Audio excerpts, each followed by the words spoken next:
வாகன பரிசோதனை துறையில் புஷ்பாகாமின் நீண்டகால ஆதிக்கத்தை முடிவுக்கு கொண்டு வரும் வகையில் புதிய நிறுவனங்களுக்கு வாய்ப்பளிக்கும் அரசாங்கத்தின் முடிவை போக்குவரத்து அமைச்சர் அந்தோனி லோக் தற்காத்துள்ளார்.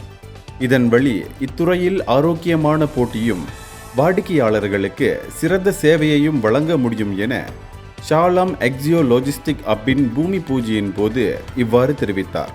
இதற்கு முன்பு வாகன பரிசோதனை துறையில் ஒரே ஒரு நிறுவனத்திற்கு மட்டுமே வாய்ப்பளிக்கப்பட்டிருந்த நிலையில் இது தொடர்பாக நிறைய புகார்கள் பெறப்பட்டிருந்தது.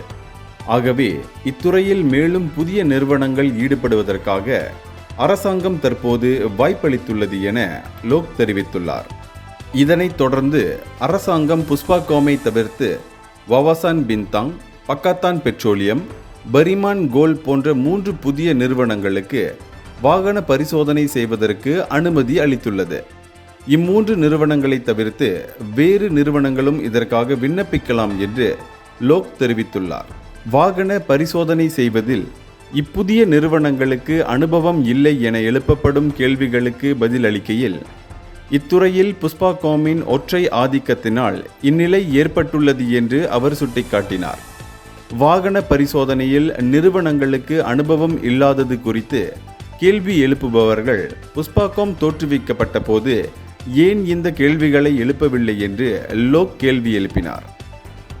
8 மாதங்களே ஆன நிறுவனத்தை அரசாங்கம் தேர்ந்தெடுப்பது குறித்து பாஸ் கட்சியின் முன்னாள் இளைஞர் பிரிவு தலைவர் கேள்வி எழுப்பியிருந்தார்.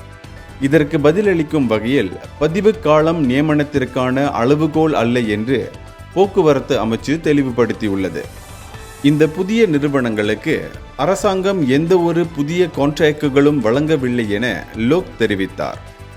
உங்களுக்கு ஒரு நிறுவனத்தை பிடிக்கவில்லை என்றால் அதை பயன்படுத்த வேண்டாம், வேறு நிறுவனத்தை பயன்படுத்துங்கள். அதை தவிர்த்து எல்லா விவகாரங்களையும் அரசியல்படுத்த வேண்டாம் என லோக் மேலும் கூறினார். இந்தியர்களின் இதய குரல் மக்களோசை.